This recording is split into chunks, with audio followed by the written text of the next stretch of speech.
సామాన్య కార్యకర్తగా కష్టపడి నమ్మిన సిద్ధాంతం కోసం పార్టీ జెండా కోసం నిరంతరం కష్టపడి ఒక గ్రామ స్థాయి నుంచి జాతీయ స్థాయి వరకు పార్టీ పరంగా అనేక బాధ్యతలు నిర్వహించి నిరంతరం పార్టీ గురించి ఆలోచించేటువంటి కార్యకర్తల గురించి ఆలోచించేటువంటి మన అందరి అభిమాన నాయకుడు గౌరవనీయులు పెద్దలు మోడీ గారి నేతృత్వంలో మోడీ గారి ఆశీర్వాదంతో మోడీ గారి నిర్ణయం మేరకు కేంద్ర సాంస్కృతిక పర్యాటక శాఖ మంత్రులుగా ఈశాన్య రాష్ట్రాల ఇన్ఛార్జిగా బాధ్యతలు చేపట్టి మొట్టమొదటిసారిగా తెలంగాణ గడ్డ మీద అడుగుపెట్టినటువంటి పెద్దలు శ్రీ గంగాపురం కిషన్ రెడ్డి గారికి భారతీయ జనతా పార్టీ జాతీయ ఉపాధ్యక్షురాలు భారతీయ జనతా పార్టీ నాయకురాలు శ్రీమతి డికే అరుణక్క గారికి భారతీయ జనతా పార్టీ నాయకులు తమిళనాడు సహప్రభారి పెద్దలు శ్రీ పిల్లి సుధాకర్ రెడ్డి గారు దుబ్బాక శాసనసభ్యులు సోదరులు శ్రీ రమణరావు గారు వేదిక పైనటువంటి గౌరవ మాజీ పార్లమెంట్ సభ్యులు గౌరవ మాజీ మంత్రివర్యులు గౌరవ మాజీ శాసనసభ్యులు భారతీయ జనతా పార్టీ సీనియర్ నాయకులు భారతీయ జనతా పార్టీ రాష్ట్ర పదాధికారులు వివిధ జిల్లాను చూసినటువంటి జిల్లా అధ్యక్షులు జిల్లా ఇన్ఛార్జీలు జిల్లా పదాధికారులు అన్ని మోర్చాల నాయకులు గౌరవ ప్రజాప్రతినిధులందరూ కూడా పాత్రికేయ మిత్రులు కూడా హృదయపూర్వక నమస్కారాలు. చాలా ఆలస్యమైంది. మొన్న ప్రారంభించిన యాత్ర జన ఆశీర్వాద యాత్ర ఏ గ్రామానికి వెళ్ళినా ఏ మండలానికి వెళ్ళినా ఏ జిల్లాకు వెళ్ళినా కోదాడంచి స్వాగతం పలికిన నాటి నుంచి ఈ రోజు భారతీయ జనతా పార్టీ రాష్ట్ర కార్యాలయం ముందు ముగిసే వరకు కూడా కార్యకర్తలు ప్రజలందరూ కూడా స్వచ్ఛందంగా తరలి వస్తూ మా మోడీ గారు మా ప్రియతమ నేత మా ఆదర్శమూర్తి మా దేశ ప్రధాని మోడీ గారు మా ఆశీర్వాదం కోసం కిషన్ రెడ్డి గారు పంపిణీ కాబట్టి తప్పకుండా ఆశీర్వాదం ఇవ్వాల్సిందే ఇచ్చి తీరాల్సిందని చెప్పి ప్రజలు స్వచ్ఛందంగా తరలి వస్తూ శాలువలతో సన్మానించారు, పూలదండలతో స్వాగతించారు, మంగళాలతో ఆశీర్వదించారు, పూల వర్షం కురిపించారు, నినాదాలతో హోరెత్తించారు. మన భారత్ మాతాకి జై జై శ్రీరామ్ అంటూ ఇలా జోషెత్తి అలా స్వాగతం పలికినటువంటి తెలంగాణ రాష్ట్ర ప్రజలందరూ కూడా భారతీయ జనతా పార్టీ కార్యకర్తలందరూ కూడా ఈ జన ఆశీర్వాద యాత్రకు ప్రముఖంగా వెలిసినటువంటి భారతీయ జనతా పార్టీ రాష్ట్ర ప్రధాన కార్యదర్శి ప్రేమేంద్ర రెడ్డి గారికి, శ్రీమతి బండ్రు శోభారాణి గారికి, శ్రీనివాస్ గౌడ్ గారికి వారందరూ కూడా భారతీయ జనతా పార్టీ రాష్ట్ర శాఖ తరఫున హృదయపూర్వకంగా తెలియజేస్తా ఉన్నాను. దాంతో పాటు ఏ గ్రామానికి వెళ్ళినా ఏ మండలానికి వెళ్ళినట్టు అనేక సందర్భాల్లో హైదరాబాద్ ముఖ్యంగా భాగ్యనగర్లో చింతల రామచంద్రరెడ్డి గారు వారి సహాయకులందరూ కూడా ఇలా కష్టపడి పనిచేసి స్వాగతం పలికారు. కాబట్టి ఈ కష్టపడి పనిచేసినటువంటి కార్యకర్తలకు, జిల్లా అధ్యక్షులకు, జిల్లా ఇన్ఛార్జీలకు, జిల్లా పదాధికారులకు ప్రతి ఒక్కరు కూడా భారతీయ జనతా పార్టీ రాష్ట్ర శాఖ తరఫున హృదయపూర్వకంగా తెలియజేస్తున్నాడు. అద్భుతం. నిజంగా ఎక్కడ చూసినా భారతీయ జనతా పార్టీ కార్యకర్తలే. నిన్న కొన్ని కారణాలలోనే పాల్గొనకపోయినా ఈ రోజు భాగ్యనగర్లో పాల్గొంటే ప్రజల ఆశీర్వాదం అంతా కాదు. ఎక్కడ ఉన్న ప్రజలు బయటికి వస్తున్నారు, కిషన్ రెడ్డి గారికి స్వాగతం చెప్తున్నారు, చేతులు ఊపుతున్నారు, నమస్కరిస్తున్నారు, ఆశీర్వాదాలు ఇస్తున్నారంటే ఈ దేశ ప్రజల్లో కూడా తెలంగాణ రాష్ట్రంలో కూడా మన దేశ ప్రధాని నరేంద్ర మోడీ గారి మీద ఏ విధంగా విశ్వాసం ఉన్నారో ఇవాళ అర్థమవుతున్నది. అందుకే పార్లమెంట్లో మొన్న పార్లమెంటు ప్రారంభం అయిన తర్వాత నుంచి మొదటి రోజు నుంచి పార్లమెంటు ముగిసే వరకు కూడా ఇలా పార్లమెంటు కార్యక్రమాలను స్తంభింపజేసి కారణం లేకుండా ఏ కారణం చెప్పకుండా పూర్తిగా పార్లమెంటు సమావేశాలు స్తంభించిన పార్టీ కాంగ్రెస్ పార్టీ, ఇతర పార్టీలు. స్వయంగా మోడీ గారు పార్లమెంట్ హౌస్కి రావాలని కోరిన పార్లమెంట్ సభ్యులు, కాంగ్రెస్ పార్టీ సభ్యులు మోడీ గారు వచ్చారు. పార్లమెంట్ వ్యవహారాల శాఖ మంత్రి చెప్పారు మేము సిద్ధంగా ఉన్నాం చర్చించడానికి. అనేక మంది సీనియర్ మంత్రులంతా కూడా సిద్ధమని చెప్పిండ్రు. చర్చిద్దాం రండి, సభను స్తంభింపజేయకండి. ఏ విషయంపై కూడా ఎన్ని రోజులైనా ఎన్ని గంటలైనా చర్చించడానికి కేంద్ర ప్రభుత్వం సిద్ధంగా ఉందని చెప్పినప్పుడు కూడా కనీసం కార్యక్రమాలు నిర్వహించకూడదు అనుకున్న పార్టీ కాంగ్రెస్ పార్టీ ఇతర పార్టీలు. చివరకు మొన్ననే మంత్రివర్గ విస్తరణ అయింది. చాలా సంతోషంతో మా మంత్రులు ఉన్నారు, మా మంత్రులు జోస్తో ఉన్నారు, హుషారుతో ఉన్నారు. ఈ దేశాన్ని అభివృద్ధి అనే ఒక దృఢ సంకల్పంతో ఈ పార్లమెంట్ హౌస్కి వచ్చారు. అదే లక్ష్యంతో ఎన్నికల్లో పోటీ చేశారు. మా పార్లమెంటు సభ్యులను ప్రజలు ఆశీర్వదించారు, కష్టపడి గెలిపించారు. మా కార్యకర్తలు గల్లి గల్లి తిరిగి గెలిపించారు. ప్రజలు గెలిపించినటువంటి నా కార్యకర్తలు గెలిపించినటువంటి నా పార్లమెంటు సభ్యులను మంత్రులుగా నియమించిన, కేంద్ర మంత్రులుగా నియమించిన, నేను కేంద్ర మంత్రులుగా నియమించినటువంటి ఆ మంత్రులను దేశ ప్రజలకు ఈ పార్లమెంటు వేదికగా పరిచయం చేయాలని చెప్పి నిర్ణయించిన ఇది ఆనవాయితీ పార్లమెంటు సాంప్రదాయం. దయచేసి పరిచయం చేసే అవకాశం ఇవ్వండి. మీరు అనుకున్న విషయాల మీద తప్పకుండా చర్చిద్దాం. ఏ విషయంలో వెనుకడుగే ప్రసక్తి అని చెప్పి సాక్షాత్తు దేశ ప్రధాని నరేంద్ర మోడీ గారు వివరించే ప్రయత్నం చేసినప్పుడు కూడా, చెప్పే ప్రయత్నం చేసినప్పుడు కూడా ఇలా కనీసము మంత్రులను కూడా దేశ ప్రజలకు పరిచయం చేయకుండా అడ్డుకున్నటువంటి దుర్మార్గ పార్టీలు ఇలా కాంగ్రెస్ పార్టీ ఇతర పార్టీల విషయాన్ని ఒక్కసారి గుర్తుంచుకోవాల్సిన అవసరం ఉంది. చాలా సందర్భాల్లో రిక్వెస్ట్ చేసి దేశ ప్రధాని గారు, ఒక దేశ ప్రధాని ఒక ఆనవాయితీ మంత్రులను పరిచయం చేసిన బాధ్యత దేశ ప్రధాని మీద ఉంది. అది ఏ పార్టీ కావచ్చు, కాంగ్రెస్ పార్టీ కావచ్చు, బీజేపీ కావచ్చు, ఇతర పార్టీలు కావచ్చు. గతంలో కాంగ్రెస్ పార్టీ అధికారంలో ఉంది. ఈ దేశాన్ని అనేక సంవత్సరాలు పాటించి ఈ దేశాన్ని సర్వనాశనం చేసిన పార్టీ కాంగ్రెస్ పార్టీ. ఈ దేశంలో అధికారం ఉన్నప్పుడు కూడా, విపక్ష పార్టీగా భారతీయ జనతా పార్టీ ఉన్నప్పుడు కూడా మంత్రులను పరిచయం చేసిన సందర్భంలో ఏ రోజు కూడా భారతీయ జనతా పార్టీ అడ్డుకోలే, ఏ రోజు కూడా అడ్డుకోలే. సాంప్రదాయాలను పాటించే పార్టీ భారతీయ జనతా పార్టీ. కానీ ఈ రోజు దుర్మార్గంగా కనీసం మంత్రులను దేశ ప్రజలు పరిచయం చేసే సందర్భంలో, అడ్డుకునే సందర్భంలో మోడీ గారు చెప్పే పార్లమెంట్ సాక్షిగా మీరు అడ్డుకున్నప్పుడు కూడా నాకు దేశ ప్రజలకు నా మంత్రులను పరిచయం చేసే అవకాశం మీరు ఇవ్వనప్పుడు కూడా మా మంత్రులను ప్రజలు గెలిపించారు, నా కార్యకర్తలు గెలిపించారు. ప్రజల ఆశీర్వాదంతో నా ఎంపీలు గెలిచి ఈ పార్లమెంట్కి వస్తే నేను మంత్రులుగా నియమిస్తే మీరు అడ్డుకుంటారు. కాబట్టి నా పార్లమెంట్ సభ్యులు, మా పార్టీకి సంబంధించిన పార్లమెంట్ సభ్యులు, నేను నియమించిన నా మంత్రులు కూడా ఈ పార్లమెంటు సమావేశాల తర్వాత జనం లోపలికి వెళ్తారు, జనం మధ్యకు వెళ్తారు. ప్రజల సమక్షంలో ప్రజల తిరుగుతూ ప్రజల ఆశీర్వాదం కోసం, జన ఆశీర్వాద పేరుతోని వల్ల ప్రజల ముందుకు వెళ్తారు తప్ప భయపడే ప్రసక్తి లేదు, నిరాశపడే ప్రసక్తి లేదని చెప్పిన తర్వాత ఇవాళ గౌరవ మంత్రి వాళ్ళందరూ కూడా ఈరోజు జన ఆశీర్వాద యాత్ర పేరుతోని ఆయా రాష్ట్రాల్లో పర్యటించే విధంగా మోడీ గారు నిర్ణయించిన కార్యక్రమం. దేశవ్యాప్తంగా మంత్రులందరూ కూడా జన ఆశీర్వాద యాత్ర నిర్వహిస్తున్నారు. సామాన్య కార్యకర్త కిషన్ రెడ్డి గారి గురించి చాలా మంది తెలుసు. సామాన్య కార్యకర్త కష్టపడి అనేక ఇబ్బందులు భరించి అనేక కష్టాలను ఎదుర్కొని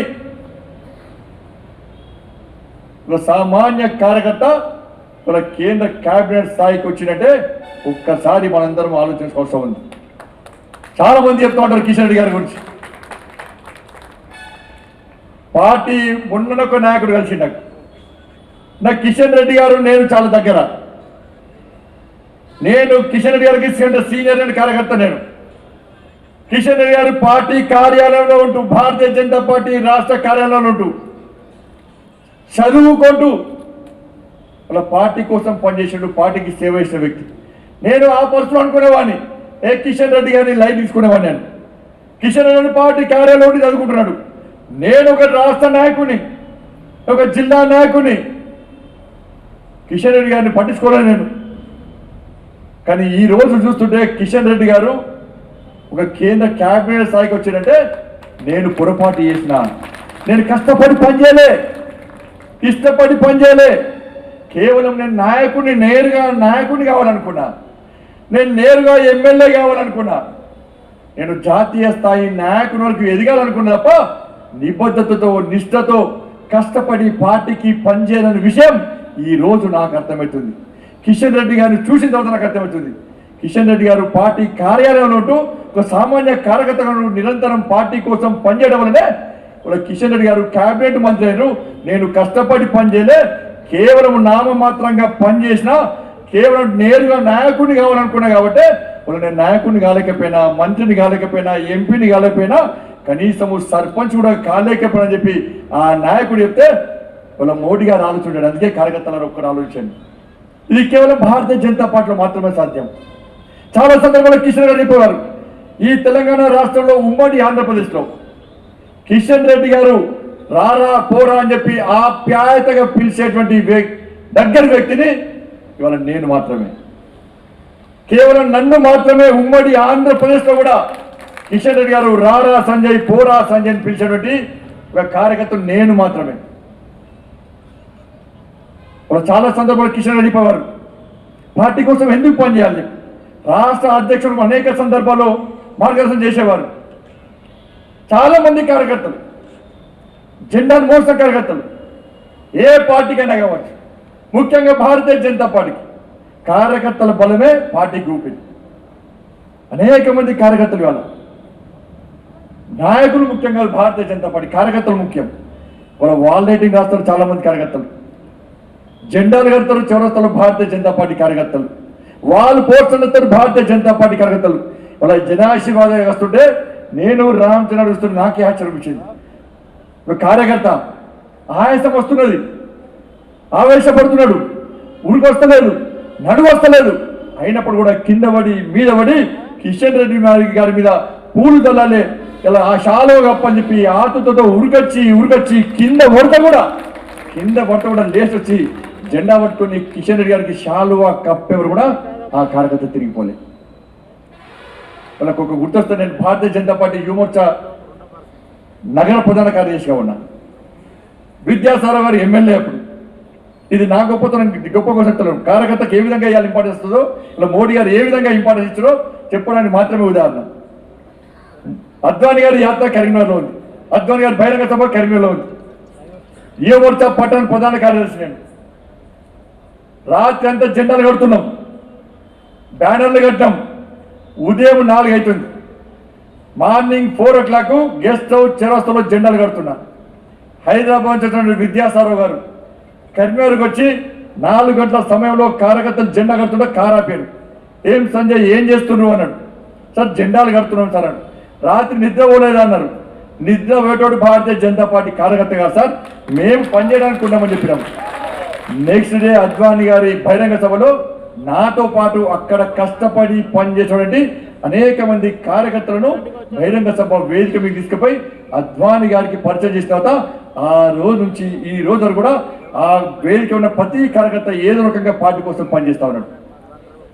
కిషన్ రెడ్డి గారు చాలా సందర్భాలు చెప్పేవారు, నేను సిద్ధాంతం కోసం పనిచేసే వ్యక్తిని, నేను పదుల కోసం పాకులాడే వ్యక్తిని కాదు. చాలా సంవత్సరాలకు ఏం బాధ్యత లేదు, కానీ ఒక బాధ నాలో పట్టున్నది. అనేక మంది కార్యకర్తలు ఈ నమ్మిన సిద్ధాంతం కోసం, భారతీయ జనతా పార్టీ జెండా కోసం ఉమ్మడి ఆంధ్రప్రదేశ్లో కానీ తెలంగాణ రాష్ట్రంలో కానీ నమ్మిన సిద్ధాంతం కోసం, పార్టీని శక్తివంతంగా తయారీ కోసం పనిచేస్తున్న క్రమంలో చాలా మంది నాతో పాటు పనిచేసే కార్యకర్తలు, నా సీనియర్ నాయకులందరూ కూడా నక్సలైట్ల చేతిలో ప్రాణత్యాగం చేసి చనిపోతామని తెలుసు, చస్తామని తెలిసినప్పుడు కూడా నక్సలైట్లు వార్నింగ్ ఇచ్చారు. ఫలానా డేట్కు చంపేస్తాం, ఫలానా టైంకు చంపేస్తాం, ఫలానా ప్లేస్లో చంపేస్తాం, ప్రజా సమక్షం చంపేస్తామని చెప్పి నక్సలైట్లు వార్నింగ్ ఇచ్చినప్పుడు కూడా వాళ్ళు ఏ కార్యకర్త, భారతీయ జనతా పార్టీ కార్యకర్త పారిపోలే, దుబాయ్ పోలే, మస్టర్డ్ పోలే.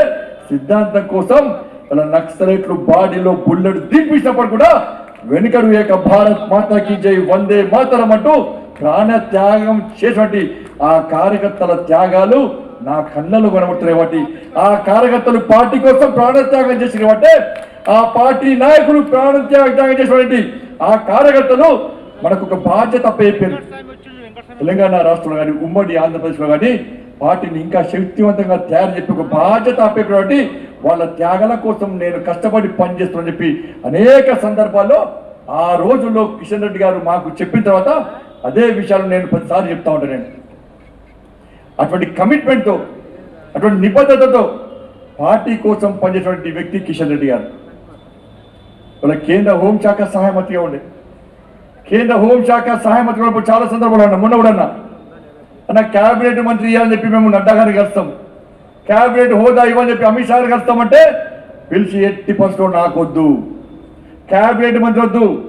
అమిత్ షా గారి నేతృత్వంలో అమిత్ షా గారి హోంశాఖ మంత్రిగా ఉన్నప్పుడు, ఆయన సహాయకుడిగా నేనున్నప్పుడు అనేక వంటి సాహసోపేత నిర్ణయాల్లో అనేక బిల్లు ప్రవేశపెట్టినప్పుడు ఆ బిల్లును ప్రవేశపెట్టే బాధ్యత నాకు మోడీ గారు అమిత్ షా గారు ఇచ్చింది. కాబట్టి ఇంకా ఎలాంటి మంచి నిర్ణయాలు తీసుకుంటారో, ఎలాంటి కఠిన నిర్ణయాలు తీసుకుంటారో, ఈ దేశానికి అవసరమైతే ఎలాంటి సాహసోపేత నిర్ణయాలు తీసుకుంటారో ఆ బిల్లులను ప్రవేశపెట్టే బాధ్యత నాకు అవకాశం ఉంది. కాబట్టి నాకు అదే కేంద్ర హోంశాఖ సహాయ మంత్రి కావాలి తప్ప నాకు క్యాబినెట్ మంత్రి వద్దని చెప్పి అనేక సందర్భాలు చెప్పినప్పుడు కూడా మోడీ గారు వీళ్ళే 370 ఆర్టికల్ రద్దు, CA citizenship amendment act, Ayodhya విషయంలో కానీ ఇట్లా అనేక విషయాల్లో అమిత్ షా గారు బిల్లు ప్రవేశపెట్టినప్పుడు కూడా ఆ బిల్లు విషయంలో చాలా అనర్గళంగా వాస్తవ విషయాలను బిల్లు ద్వారా దేశానికి ఏం నష్టం జరగబోతుంది, ఏం లాభం జరగబోతున్నది, ఈ బిల్లును ప్రవేశపెట్టుకుంటే దేశానికి ఏం నష్టం జరుగుతుంది, ప్రజలకు ఏ విధంగా లాభం. ఇలా అందుకే కార్యకర్తలారా చాలా మంది అనుకుంటా ఉంటారు, నాకు గుర్తింపు లేదు, నాకు బాధ్యత లేదు, నాకు బాధ్యత ఇస్తలేరు. దయచేసి మనసులోకి తీసేయండి. ఇవాళ ఇక్కడ నాయకులు ఎవ్వరు కూడా నేరుగా నాయకుడు కాలే, ఎవరు కూడా నేరుగా నాయకులు కాలే, కష్టపడి పనిచేశారు. గుర్తింపు కోసం ఏ భారతీయ జనతా పార్టీ కార్యకర్త పనిచేయడు. మనం చేసే పని వల్ల, మనం చేసే ధర్మ కార్యం వల్ల, మనం చేసే సేవ వల్ల, పార్టీకి చేసేటువంటి ఆందోళన కార్యక్రమాలు ఏ విధమైన కార్యక్రమాల వల్ల నాయకుడు అవుతుంది తప్ప గుర్తింపు కోసం పనిచేసినటువంటి కార్యకర్త ఎవరో గుర్తింపు రాని విషయాన్ని గుర్తుంచుకోండి. మీరు కష్టపడి పనిచేయండి, మిమ్మల్ని గుర్తించే బాధ్యత ఇలా మోడీ గారు కిషన్ రెడ్డి గారిని ఏ విధంగా గుర్తించిండో మీ అందరినీ రాష్ట్ర పార్టీ గుర్తిస్తుంది, కేంద్ర నాయకత్వం గుర్తిస్తుంది, ఇక్కడ నాయకులు అందరూ గుర్తిస్తారు. తప్పకుండా న్యాయం జరుగుతుంది. న్యాయము జరిగేటువంటి పార్టీ భారతీయ జనతా పార్టీ మాత్రమే. మరి పనుల కోసం ఎప్పుడు అధ్యయకండి. మరి దయచేసి సోదరులారా, ఇక్కడ కేంద్ర ప్రభుత్వం మంత్రిగా విస్తరణ జరిగిన తర్వాత, మంత్రివర్గ విస్తరణ జరిగిన తర్వాత పేదల పెన్నిదిగా, పేదల ఆశాజ్యోతిగా కష్టపడి అనేక ఇబ్బందులు ఎదుర్కొని ఒక సామాన్య కార్యకర్త ఒక వ్యక్తి దేశ ప్రధానిగా బాధ్యతలు చేపట్టిన తర్వాత, వాళ్ళ రెండవసారి బాధ్యతలు చేపట్టిన తర్వాత మొన్న మంత్రివర్గ విస్తరణ జరిగింది. దేశంలో ఇంతకుముందు ఈ దేశాలని ఏ పార్టీ కూడా అటువంటి సాహసోపేతం తెలుసుకోలేదు. కేంద్ర మంత్రివర్గంలో 27 మంది వెనుకబడిన వర్గాలకు సంబంధించిన ఓబీసీ ఎంపీలను ఇలా కేంద్ర మంత్రులుగా నియమించిన ఘనత మన ప్రియతమ ప్రధాని నరేంద్ర మోడీ గారి నేతృత్వంలోని భారతీయ జనతా పార్టీ. 12 మంది ఎస్సీ సామాజిక వర్గానికి సంబంధించిన ఎంపీలను మంత్రులుగా నియమించిన బాధ్యత నరేంద్ర మోడీ గారి నేతృత్వంలోని భారతీయ జనతా పార్టీది. 8 మంది ఎస్టీ సామాజిక వర్గానికి సంబంధించినటువంటి ఎంపీలను కేంద్ర మంత్రులుగా నియమించినటువంటి ఘనత భారతీయ జనతా పార్టీది. 12 మంది మహిళలను వాళ్ళ ఎంపీలను కేంద్ర మంత్రులుగా నియమించినటువంటి ఘనత భారతీయ జనతా పార్టీది. ఒక్కసారి గత చరిత్ర చూడండి, ఏ ప్రభుత్వం ఏ పార్టీ కూడా ఈ స్థాయిలో ఏ వర్గాన్ని కూడా ఆదరించిన దాఖలాలు లేవు. కేవలం నరేంద్ర మోడీ గారి నేతృత్వంలోని భారతీయ జనతా పార్టీ ప్రభుత్వం మాత్రమే ఈ విధంగా రేషియో ప్రకారం ఇలా మంత్రి పదవి విషయాన్ని గుర్తుంచుకోండి. దీనికి ప్రధాన కారణం పేదలందరూ ఆశీర్వదించిన పార్టీ, పేదలందరూ కోరుకున్న పార్టీ, పేదలందరూ అధికారం ఇచ్చిన పార్టీ భారతీయ జనతా పార్టీ. కనుకనే ఇలా పేదల కోసం పనిచేద్దామని చెప్పి మోడీ గారు ఆలోచించారు. మొన్న తెలుసు కరోనా మహమ్మారి వల్ల ప్రపంచం అంతా అతలాకుతలమవుతుంటే కరోనా మహమ్మారి నుంచి దేశ ప్రజలను కాపాడిన విషయం ఒక్కసారి గుర్తుంచుకోవాల్సిన అవసరం ఉంది. నేరుగా లాక్డౌన్ ప్రకటించిన తర్వాత చాలా ప్రతిపక్షాలన్నీ కూడా, ప్రపంచ దేశాలన్నీ ఆశ్చర్యపోతున్నాయి. ఇలాంటి సమాచారం లేకుండా, ముందస్తు సమాచారం లేకుండా ఇవాళ నేరుగా దేశ ప్రధాని భారతదేశ ప్రధాని లాక్డౌన్ ప్రకటించినట. ఈ దేశ ప్రజలను ఏ విధంగా కాపాడతారు, పేద ప్రజలు ఏ విధంగా కాపాడుతారని చెప్పి ప్రపంచమంతా ఎదురు చూస్తున్న తరంలో విపక్ష పార్టీలు విమర్శిస్తున్న సమయంలో ఇలా మోడీ గారు పిలుపునిచ్చారు. భారతీయ జనతా పార్టీ కార్యకర్తలారా, మీరు ఇంట్లో ఉండకండి. మనకు కుటుంబం ముఖ్యం కాదు, ఈ దేశ ప్రజలు ముఖ్యం, ఈ సమాజం ముఖ్యం. ఈ దేశ ప్రజలను కార్యకర్తలుగా మీరు ఆదుకుంటారన్న నమ్మకం విశ్వాసంతోనే నేను లాక్డౌన్ ప్రకటించిన, ఈ దేశ ప్రజలను కాపాడడానికి లాక్డౌన్ ప్రకటించిన. కార్యకర్తలారా, గల్లీలో దిగండి, బస్తులు దిగండి, పేద ప్రజలు ఆదుకోండి. ఈ దేశంలో ఏ ఒక్క నిరుపేద వ్యక్తి ఆకలితో అలమడించడానికి వీలేదని చెప్పి మోడీ గారు ఆదేశించిన తర్వాత తెలంగాణ రాష్ట్ర వ్యాప్తంగా దేశంలో పాటు తెలంగాణ రాష్ట్ర వ్యాప్తంగా ప్రతి భారతీయ జనతా పార్టీ సేవా ఈ సంఘటన పేరుతోని ఈ తెలంగాణ రాష్ట్ర ప్రజలను ఆదుకున్నటువంటి చరిత్ర ఒక్కసారి భారతీయ జనతా పార్టీ అనే విషయాన్ని గుర్తుంచుకోండి. తెలంగాణ రాష్ట్ర ప్రజలు ఒక్కసారి గుర్తించండి, ఒక్కసారి ఆలోచించుకోండి. కోవిడ్ పరిస్థితులు ఒక్కసారి ఊహించుకోండి. కాంగ్రెస్ పార్టీ రాలే మీ దగ్గరికి, టిఆర్ఎస్ పార్టీ రాలే, రాష్ట్ర ముఖ్యమంత్రి రాలే, రాష్ట్ర ముఖ్యమంత్రి కుటుంబం రాలే. గడిలో ప్రగతి భవన్ లో ఇలా ఫామ్ హౌస్ లో రాష్ట్ర ముఖ్యమంత్రి కుటుంబం సేద తీరినప్ప తెలంగాణ ప్రజలు కోవిడ్ తో ఇబ్బంది పడుతుంటే ఒక్క రోజు కూడా బయటకు వచ్చిన దాఖలు లేవనే విషయాన్ని గుర్తుంచుకోండి. నా కార్యకర్తలు వచ్చారు, మా కార్యకర్తలు మీ దగ్గరకు వచ్చారు, మీ దగ్గర వచ్చి మీకు గ్రాసరీ ఇచ్చారు, భోజన వితరణ చేసారు, మాస్కులు ఇచ్చారు, పీపీ కిట్స్ ఇచ్చారు, శానిటైజర్స్ ఇచ్చారు, మందు గోళలు ఇచ్చారు, చివరకు చెప్పులు కూడా కొనిచ్చిన కార్యకర్తల పార్టీ భారతీయ జనతా పార్టీ. సేవా అద్భుతంతో మీకు సేవ చేస్తాం. ఏ పార్టీ మీ దగ్గర రాలే, సేవ చేసే క్రమంలో మేము జెండా పట్టుకోలే, భారత్ మాతకి జయలే, కేవలం సేవా దృక్పథంతో మాత్రమే చేస్తాం. ఈ సేవ చేసే క్రమంలో మా పార్టీ కార్యకర్తలు దాదాపు 8 మంది ప్రాణ త్యాగం చేసిన విషయాన్ని ఒక్కసారి తెలంగాణ గుర్తుంచుకోండి. అనేక మంది జిల్లా అధ్యక్షులు ఇక్కడ మా నాయకులు కూడా చాలా మంది ఆసుపత్రి పాలేరు, కానీ ఎక్కడో వెనుకడిగేలే. అన్ని పార్టీలకు మా పార్టీ కార్యకర్తలు కూడా, మా పార్టీ కూడా కుటుంబాలున్నాయి, మా కుటుంబాలను పక్కబెట్టి సేవా దృక్పథంతో మీకు సేవ చేసి పనిచేస్తాం మేము. ఇది భారతీయ జనతా పార్టీ. మా మోడీ గారు పిలిపించిన అంటే సేవ చేసి పనిచేస్తాం, సేవ చేసి మనం ఆదుకునే పని చేస్తాం. రెండవసారి కోవిడ్ వస్తే కూడా మేమే సేవ చేస్తాం. రెండవసారి కోవిడ్ వచ్చి ప్రజలు ఇబ్బంది పడుతుంటే మేమే సేవ చేస్తాం. హైదరాబాద్ లో వరదలు వస్తే సేవ చేస్తున్న కార్యకర్తల పార్టీ భారతీయ జనతా పార్టీ. మీకోసం మేము పనిచేస్తున్నాం, మీ రక్షణ కోసం మేము పనిచేస్తున్నాం, మిమ్మల్ని ఆదుకోవడానికి మేము తాపత్రయపడుతున్నాం. దీనికి కారణం మోడీ గారు ఇచ్చిన ఆదేశం. మోడీ గారిని స్ఫూర్తి తెలుసుకొని అనేక మంది భారతీయ జనతా పార్టీ నాయకులు స్ఫూర్తి తెలుసుకొని మిమ్మల్ని కాపాడడానికి మేము ముందుకు వస్తున్నాం. ఇలా మిమ్మల్ని కాపాడడానికి మోడీ గారు ఏం చేస్తున్నారో ఎంత తెలుసు. ఆత్మనిర్భర భారత్ లక్షల కోట్ల ప్యాకేజీ ప్రకటించాలా ఈ దేశం ఆదుకునే ప్రయత్నం చేశాడు. మొన్న ఫ్రీ వ్యాక్సిన్ ఇచ్చాడు 130 కోట్ల మంది ప్రజలకు. ఎట్టి పరిస్థితుల్లో వ్యాక్సిన్ ఇవ్వాల్సిందే. కోవిడ్ మహమ్మారి నుంచి దేశ ప్రజలను కాపాడాలి. ఒక ఆరోగ్యవంతమైన సమాజం ఈ దేశంలో నిర్మాణం కావాల్సిందని చెప్పి రాష్ట్రాలన్నీ ఆర్థిక ఇబ్బందులు ఎదుర్కొన్న విషయాన్ని గుర్తించి రాష్ట్రాల మీద ఆర్థిక భారం పడుతున్న ఉద్దేశంతో ఫ్రీ వ్యాక్సిన్ ఇచ్చిన ఘనత నరేంద్ర మోడీ గారి నేతృత్వంలోని భారతీయ జనతా పార్టీ అనే విషయాన్ని ఒక్కసారి గుర్తుంచుకోండి. ఇవాళ ఏం జరిగింది తెలంగాణ రాష్ట్రంలో? ఏం చేస్తుండే రాష్ట్ర ముఖ్యమంత్రి? 2500 కోట్లు ఇస్తా వ్యాక్సిన్ కోసం అన్నాడు. ఆర్థిక భారం పడుతుందని చెప్పి మోడీ గారు ఫ్రీ వ్యాక్సిన్ తెలంగాణ రాష్ట్రానికి ఇస్తే కనీసము తెలంగాణ రాష్ట్ర ప్రజలకు ఉచితంగా వ్యాక్సిన్ ఇవ్వలేని దౌర్భాగ్య స్థితిలో ఈ రాష్ట్ర ముఖ్యమంత్రి ఉన్నాడంటే ఇంతకంటే దుర్మార్గం ఇంకోటి కాని విషయాన్ని గుర్తుంచుకోండి. ఫ్రీ వ్యాక్సిన్ ఇస్తే దేశ వ్యాప్తంగా అందరు ముఖ్యమంత్రులు, అందరూ నాయకులు రాజకీయాలకు అతీతంగా దేశ ప్రధానికి కృతజ్ఞతలు తెలియజేస్తే ఫ్రీ వ్యాక్సిన్ మోడీ గారికి కనీసము కృతజ్ఞత చెప్పని సంస్కారం లేని సంస్కారహీనుడు ఈ రాష్ట్ర ముఖ్యమంత్రి విషయాన్ని గుర్తుంచుకోండి. కృతజ్ఞత చెప్పలే, కనీసం పట్టించుకోవాలి మేము. కనీసం మోడీ గారు ఫ్రీ వ్యాక్సిన్ ఇచ్చాడు. కేంద్ర ప్రభుత్వం దేశ ప్రజలను ఆదుకునే ప్రయత్నం చేస్తుంది. దాన్ని గుర్తించన్నా తెలంగాణ రాష్ట్ర ప్రజలారా, ఫ్రీ వ్యాక్సిన్ తీసుకోండి. నువ్వు ఫ్రీ పక్క పెట్టు, కనీసం వ్యాక్సిన్ తీసుకోండి. మీ ఆరోగ్యాలు మీరు కాపాడుకోండి, మీ కుటుంబ సభ్యుల ఆరోగ్యాలు కాపాడని చెప్పి కనీసము తెలంగాణ ప్రజలకు పిలుపునివ్వని సూచించని ముఖ్యమంత్రి ఉన్నాడంటే దేశంలో ఈ రాష్ట్ర ముఖ్యమంత్రి దౌర్భాగ్యుడి మూర్ఖుడు తప్ప ఇంకోడు లేడన్న విషయాన్ని గుర్తుంచుకోండి. ఏమర్థమవుతుంది వాళ్ళ తెలంగాణ రాష్ట్ర ప్రజలకు? తెలంగాణ రాష్ట్ర ప్రజల ఆరోగ్యాన్ని కూడా రాష్ట్ర ముఖ్యమంత్రి రాజకీయ కోణంతో చూస్తుంది తప్ప మన తెలంగాణ రాష్ట్ర ప్రజల ఆరోగ్యాన్ని కాపాడాలన్న తప్పన రాష్ట్ర ముఖ్యమంత్రికి లేని విషయాన్ని గుర్తుంచుకోండి. ముఖ్యమంత్రి భయమవుతుంది.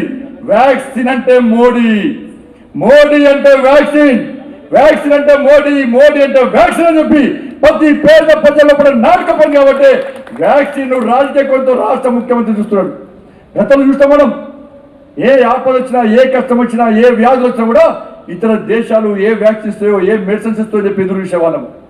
కానీ తెలంగాణ ఈ దేశ ప్రధాని ఈ దేశంలో వ్యాక్సిన్ తయారు చేసినటువంటి నిపుణులను ప్రోత్సహించి స్వయంగా తెలంగాణ రాష్ట్రానికి వచ్చి భారత్ బయోటెక్ సందర్శించి అక్కడ నిపుణులను వాళ్ళని మాట్లాడి వాళ్ళని అభినందించి అన్ని రకాల సహాయం చేసి ప్రోత్సహించడం వల్లనే వాళ్ళ ప్రపంచ దేశాలకు వ్యాక్సిన్ ఇస్తున్న ఘనత భారతదేశాన్ని. గతంలో భారతదేశం ఇతర దేశాలు చూపించేవారు, ప్రపంచం అంతా భారతదేశం వైపు చూస్తున్నది. ఇటువంటి పరిస్థితుల్లో కనీసం వ్యాక్సిన్ తీసుకోమని చెప్పేటువంటి పరిస్థితుల్లో రాష్ట్ర ముఖ్యమంత్రి లేడు. కానీ ఫ్లెక్స్లు మాత్రం వ్యాక్సినేషన్ సెంటర్లు మాత్రం ముఖ్యమంత్రి అందంగా దిగిన ఫోటోలు పెట్టి ఈ నేదో ఓడ్చినట్టు, ఈ నేదో వీకినట్టు ఎలా నేనే ఉద్ధరించని చెప్పి ఫోటోలకు పరిమితమైన, ఫ్లెక్స్లకు పరిమితమైన తప్ప తెలంగాణ రాష్ట్ర ప్రజలను వ్యాక్సిన్ తీసుకోమని చెప్పి పిలుపునండి రాష్ట్ర ముఖ్యమంత్రి ఉంటే ఇంతకంటే సిగ్గుచేది ఇంకోటి అనే విషయాన్ని గుర్తుంచుకోండి. ఇలా భారతీయ జనతా పార్టీకి అంత గల్లీ గల్లో తిరుగుతున్నారు, బస్తీ బస్తులో తిరుగుతున్నారు. అన్ని వ్యాక్సినేషన్ సెంటర్లు సందర్శిస్తున్నాం. రండి ప్రజలారా, వ్యాక్సిన్ తీసుకోండి, మీ ఆరోగ్యాలు కాపాడుకోండి, మీ పరిసర ప్రాంత ఆరోగ్యాలు కాపాడండి, ఒక ఆరోగ్యవంతమైన సమాజ నిర్మాణాన్ని తెలంగాణ రాష్ట్రంలో నిర్మిద్దామని చెప్పి ప్రతి భారతీయ జనతా పార్టీ కార్యకర్త అనేక రోజులుగా సేవ చేస్తున్నాడు. రేషన్ బియ్యం మనం ఇచ్చినాం, కరోనాతో ఇబ్బంది పడుతున్నారు పేదలను ఆదుకోవాలనే ఉద్దేశంతో దీపావళి వరకు ఉచితంగా రేషన్ ఇస్తా అని చెప్పి మోడీ గారు ప్రకటించడం జరిగింది. ఇవాళ గత నెలలో రాష్ట్ర ప్రభుత్వం ఇవ్వాల్సిన 5 కిలోలు ఇవ్వకుండా కేంద్రం ఇచ్చిన 5 కిలోల బియ్యం మాత్రమే ఇచ్చి రేషన్ షాపుల దగ్గర కూడా కేసీఆర్ ఫోటో పెట్టుకుని అలా ప్రజలను నమ్మించి మోసం చేసే ప్రయత్నం రాష్ట్ర ముఖ్యమంత్రి చేస్తున్నాడు. దేనికోసం తెలంగాణ రాష్ట్రాన్ని సాధించుకున్నాం? అబద్ధాలు చెప్పి అవాస్తవాలను వాస్తవాలుగా చిత్రీకరించి ప్రజలను నమ్మించి కేంద్ర ప్రభుత్వం యొక్క సంక్షేమ పథకాలను పేరు మార్చి, ఫోటోలు మార్చి, కేంద్రం యొక్క అభివృద్ధిలో దారి మళ్లించి కనీసం కృతజ్ఞతా భావం లేకుండా ప్రతి విషయంలో కేంద్ర ప్రభుత్వాన్ని విమర్శిస్తూ కాలయాపన చేసినటువంటి రాష్ట్ర ముఖ్యమంత్రి యొక్క విమర్శలు చూసి ఎలా తెలంగాణ వాదులందరూ తల దించుకోవాల్సిన దుర్మార్గ పరిస్థితి తెలంగాణ రాష్ట్రం చేయడం కోసం ఆలోచించుకోవాల్సి వస్తుంది. ఎన్నికలు వస్తేనే ముఖ్యమంత్రి బయటకు వస్తాడు, ఎన్నికలు వస్తేనే ముఖ్యమంత్రి హామీలు ఇస్తాడు, ఎన్నికలు వస్తేనే పథకాలు రాష్ట్ర ముఖ్యమంత్రి గుర్తొస్తాయి. దళిత బంధువు అన్నాడు, దళిత బంధువును భారతీయ జనతా పార్టీ వ్యతిరేకిస్తలేదు, దళిత బంధువును ఏ పార్టీ వ్యతిరేకిస్తలేదు. కానీ రాష్ట్ర ముఖ్యమంత్రి మీద విశ్వసనీయత తెలంగాణ రాష్ట్ర ప్రజలకు లేదు. బలి తగ్గించి బలిపెక్కి రాష్ట్ర ముఖ్యమంత్రి ఎన్నికల కోసమే దళిత బంధు చేస్తున్నాడు, ఓట్ల కోసమే దళిత బంధు అన్నాడు, గెలవడానికే దళిత బంధు అన్నాడు. బలి తగ్గించి మాట్లాడిన రాష్ట్ర ముఖ్యమంత్రి మాటలు చూసాక దళిత సమాజం ఆశ్చర్యపోతున్నది. వాళ్ళ జీతాలు ఇవ్వని రాష్ట్ర ముఖ్యమంత్రి. గతంలో చూసేవాళ్ళం ఉద్యోగస్తులకు జీతాలు ఇస్తే బ్యాంకు ఇన్స్టాల్మెంట్ కట్టుకునేవారు. కానీ రాష్ట్ర ముఖ్యమంత్రి ఒక చాతకైన ద్వారా ధనిక రాష్ట్రమైన తెలంగాణ రాష్ట్రాన్ని 4 లక్షల కోట్ల అప్పుడుగా మిగిల్చడం వల్ల వాళ్ళ ప్రభుత్వ ఉద్యోగస్తులకు కనీసము ప్రతి నెల రాగానే ఫస్ట్ రోజు జీతాలు ఇవ్వకుండా రోజుల వారీగా రోజుకో జిల్లా అని 15 రోజుల పాటు జీతాలు ఇచ్చే పరిస్థితి తెలంగాణ రాష్ట్రం వచ్చిందంటే జీతాలే ఇయ్యలేని రాష్ట్ర ముఖ్యమంత్రి ఇవాళ దళిత బంధువును ఏ విధంగా అమలు చేస్తారో ఒక్కసారి ఆలోచించాల్సిన అవసరం ఉంది. అన్ని రకాల ఈ తెలంగాణ రాష్ట్రానికి అభివృద్ధి ఇస్తున్నాం, అన్ని రకాలుగా ఆదుకునే ప్రయత్నం చేస్తున్నాం, అనేక కోట్ల రూపాయల నిధులు మేము ఇస్తున్నాం, అనేక సంక్షేమ పథకాలు మేము ఇస్తున్నాం. అయినప్పుడు కూడా కనీసం వాటి గురించి పట్టించుకోకుండా వాళ్ళ పథకాలను చిత్రీకరించే ప్రయత్నం టీఆర్ఎస్ పార్టీ చేస్తూ ఉన్నది. అందుకే మోడీ గారు కిషన్ రెడ్డి గారిని పంపిణీ వాళ్ళు తెలంగాణ రాష్ట్రానికి వెళ్ళండి, కిషన్ రెడ్డి గారు గల్లీ గల్లో తిరగండి, కేంద్రం ఇచ్చే ఫ్రీ వ్యాక్సిన్ గురించి ప్రజలకు చెప్పండి, వ్యాక్సిన్ తీసుకునే విధంగా ప్రజలను ప్రోత్సహించండి, రేషన్ బియ్యం వాళ్ళకి చెందే విధంగా ఇది మోడీ గారు ఇచ్చిన సంక్షేమ పథకం, భారతీయ జనతా పార్టీ ఇచ్చిన సంక్షేమ పథకం చెప్పి మీ పాదయాత్రలో మీ జన ఆశీర్వాద యాత్ర ద్వారా ప్రజలకు వివరించే ప్రయత్నం చేయండి. కాంగ్రెస్ పార్టీతో పాటు ఇతర పార్టీలు పార్లమెంటు సాక్షిగా చేసినటువంటి నిర్వాహకాన్ని దేశ ప్రజలకు వివరించండి.